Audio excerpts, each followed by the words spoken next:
Does death and dying affect me as an ICU nurse? I've been an ICU nurse for going on 8 years, and I've been a nurse for almost nine. Crazy, I know.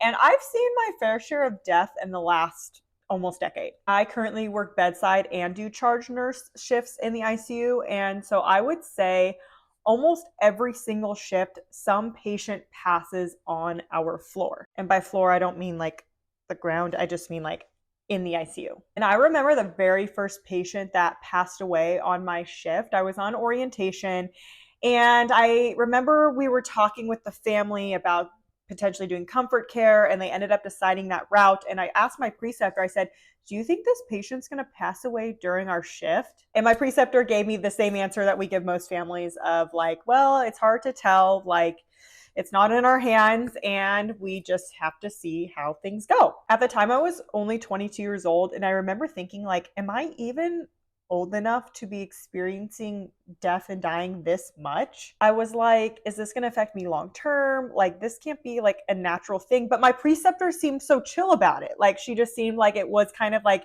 an everyday occurrence that happened. Like, it wasn't really that big of a deal, if that makes sense. So I was like, well, obviously this is a common thing around here, and it seems like everyone has just gotten kind of used to it. So maybe that will happen for me. So does death and dying affect me?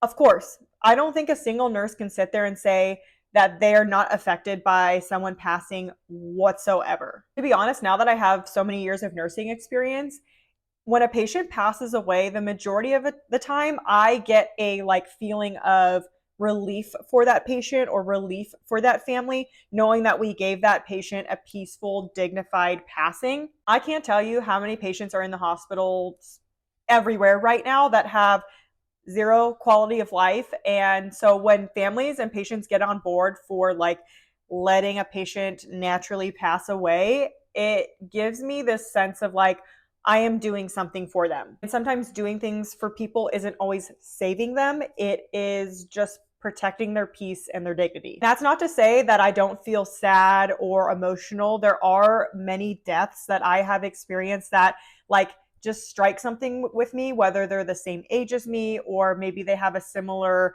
mom-daughter relationship, or it's just there's something in me that like, oh, it pulls at my heartstrings. But over time, I've learned to form that like healthy boundary of like, okay, I am doing good here, even if that means someone's passing away. And yeah, I'm curious to see if death and dying has affected you as a nurse. Let me know in the comments below.